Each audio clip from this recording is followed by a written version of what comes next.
Charles Kuka Bolandinga Lumumba Veya ni mwanamume ambaye anaishi katika Jamhuri ya Kidemokrasia ya Kongo. Ni shabiki tu peke yake, shabiki tu ambaye alianza kazi zake tangu mwaka wa 2013 kuigiza kwa kuiga sanamu ya Patrick Lumumba ambaye aliwania uhuru akapata kuwa mshindi na kuwa baba wa taifa katika nchi ya Jamhuri ya Kidemokrasia ya Kongo kwa kupata uhuru wa taifa lile. Huyu jamaa Charles Kuka Bolandinga ambaye amepewa jina maarufu Lumumba Veya, huyu jamaa alianza tu kuiga sanamu ya Lumumba ambayo inainua mkono wake juu, na huyu jamaa akaanza kuinua mkono wake wa kulia juu kwenye mechi za mpira akiwa ni shabiki wa timu ambayo inaitwa V Club. Mwaka ule 2013 alianza kufanya kazi zake zile, anafika pale kwenye uwanja, anainua mkono wake juu akisimama, hatikisiki, anaitwa sanamu iliyo hai. Hadi mwaka wa 2025 pale ambapo AFCON ilifanyika pale Morocco, ndipo kamera zote za dunia ziligeuka kumwangalia na kuanza kumzungumzia na kuanza kulomba interview nyingi pamoja naye. Ukitaka kujua yalikuwaje, ni kukaribisha katika Daily Wisdom Series. Hiki ni kipindi ambacho unapata hekima kila siku na maarifa ambayo yanaweza yakakusaidia kufikia kilele cha mafanikio yako makuu. Karibu. Mwaka wa 2025 huyu jamaa aliendelea kwenye AFCON. Ilikuwaje? Yule ambaye ni waziri wa mambo yanayohusika na michezo alikuwa ameenda uwanjani kwenda kutazama mechi ya V Club. Baada ya kumuona yule, aliuliza habari nyingi kumhusu. Akasema hapana, huyu inaombwa aingizwe kwenye idadi ya mashabiki wa timu ya taifa ambao wakienda popote, taifa likienda kucheza mpira sehemu fulani, huyu atakuwa miongoni mwa mashabiki. Jamaa alienda kwenye AFCON ya Morocco. Kwa kutumia tu kipaji chake cha kuinua tu mkono, alifikia kiwango kikubwa cha kuvuta watu wengi, na kamera zote za dunia, zile media kubwa kubwa unazojua duniani, zote zilimuomba interview. Zilitaka kujua nini ilikuwa siri ya kuinua mkono wake na kusimama kwa masaa ya dakika 90 zote za mechi, na mechi kienda kwenye hadi zile dakika 120 huwa anasimama hadi kwenye zile saa. Sitaki niendelee na kilichotokea, ila kumbuka ya kwamba huyu jamaa ametoka kuwa star, amepewa mamilioni ya fedha, amepata heshima ya taifa na amepata heshima ya dunia kwa kutumia tu kipaji chake ambacho kilizarauliwa toka mwaka wa 2013 hadi mwaka wa 2025. Kumbuka ya kwamba ukitaka kujua vizuri, ni zaidi ya miaka 12 akifanya kazi ile ya kuinua mkono wake juu kama kipaji chake. Vipaji vilivyozarauliwa. Katika jamii nyingi kuna vipaji vinavyopewa heshima kubwa kama udaktari, wanasheria, uhandisi, lakini kuna vipaji vingine vinavyozarauliwa, vinabezwa sana na kuonekana havina thamani, mpaka pale vitakapogeuka kwa mafanikio makubwa ndipo vitakavyoheshimiwa. Ila kama alivyokuwa bwana Charles Kuka Bolandinga ambaye kuinua tu mkono alikuwa akizarauliwa, ni katika baada ya miaka 12 hivi, baada ya miaka 12 ndipo ambapo heshima yake ilijulikana, pale ambapo kamera zote za dunia zilipokuja kwake na kuanza kumuuliza siri ya mafanikio yake. Kumbuka, ukweli wa kisayansi na wa kijamii unaonyesha kwamba thamani ya kipaji haitegemei sana mtazamo wa jamii, bali uwezo wake wa kutatua matatizo. Lakini utauliza, Charles Kuka Bolandinga alitatua shida gani kwa taifa la DR Congo? Kumbuka kipindi hicho DR Congo iko kwenye mgogoro wa vita. Siasa, mawimbi ya siasa ni makali sana. Halafu utagundua kwamba taifa lilichukua zaidi ya milioni 40 ikawekeza kwenye timu la Barcelona, ambayo walifanya mkataba wa kusaini ya kwamba wataandika Visit Congo kwenye zile jezi zao, yale mavazi yao ya michezo. Sasa ile ambayo ni mavazi ya kufanyia mazoezi, sio kwamba watatia kwenye mavazi ya michezo wakiwa kwenye mechi ambayo iko official. Wataweka tu kwenye yale mavazi yao ya kufanyia mazoezi, waandike Visit Congo, alafu watapewa milioni 40. Taifa lilikuwa linatafuta kitu gani?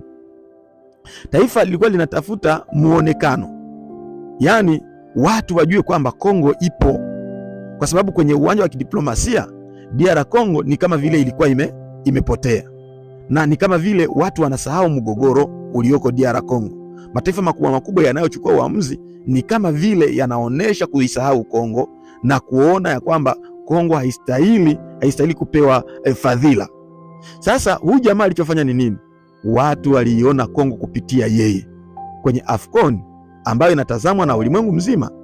Yeye alifanya kazi kubwa ambayo Barcelona ilishindwa kufanya kwenye zaidi ya mamiezi kwa zaidi ya mamiezi au tuseme tu mwaka, kwa sababu mradi ulikuwa haujafanya siku nyingi.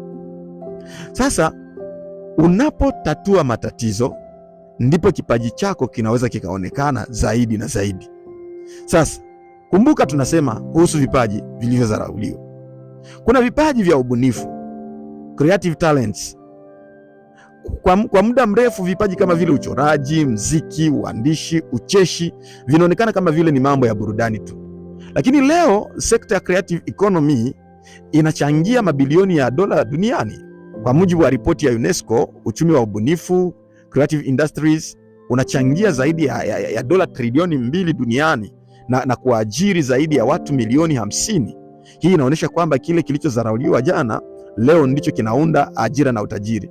Nilikuwa nikimfuata mojawapo wa waziri wa Tanzania ambaye alikuwa anasema ya kwamba, sikumbuki ni waziri wala alikuwa ni mbunge, lakini alikuwa anasema akizungumzia kuhusu mcheshi mmoja ambaye anaitwa Ndaro.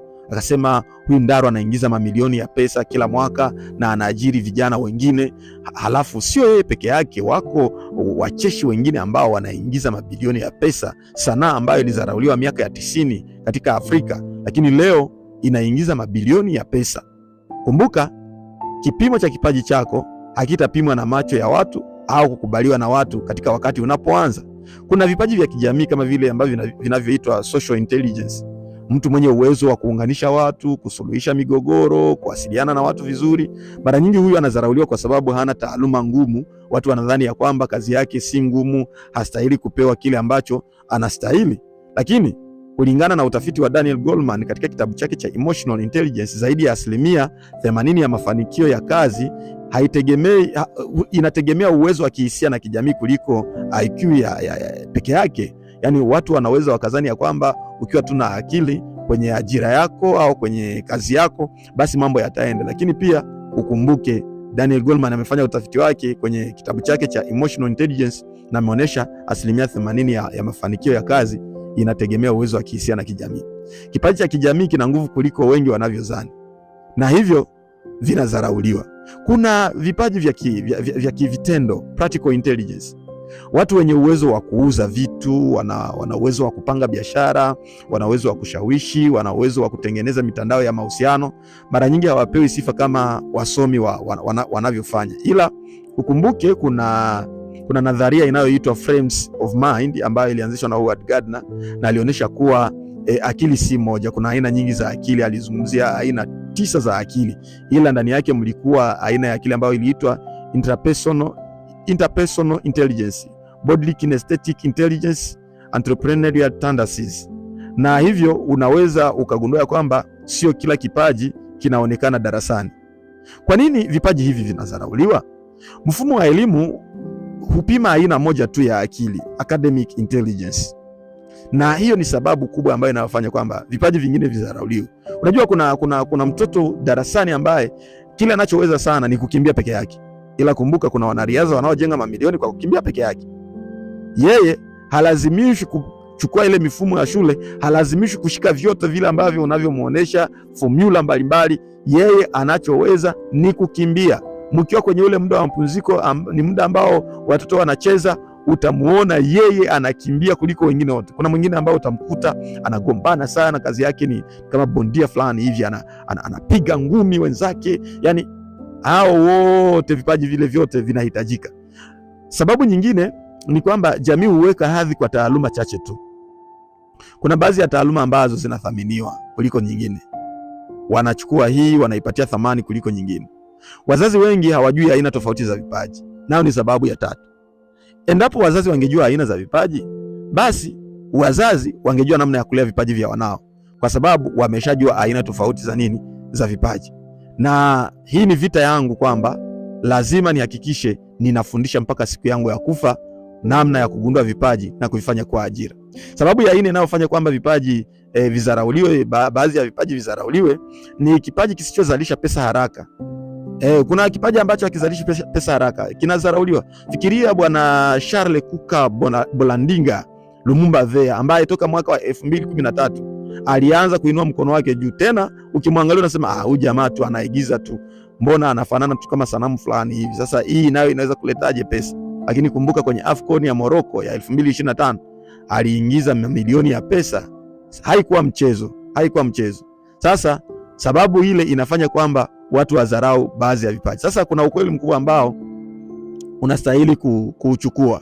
Vipaji vingi vilivyodharauliwa leo vilianza kama hobby, yani ni aina fulani hivi ya kujifurahisha, lakini tena vilionekana kama kupoteza muda pale awali, vilikataliwa na jamii, lakini baadaye vikageuka kuwa ajira, vikageuka kuwa biashara, vikageuka kuwa huduma, vikageuka kuwa mapinduzi ya kiuchumi.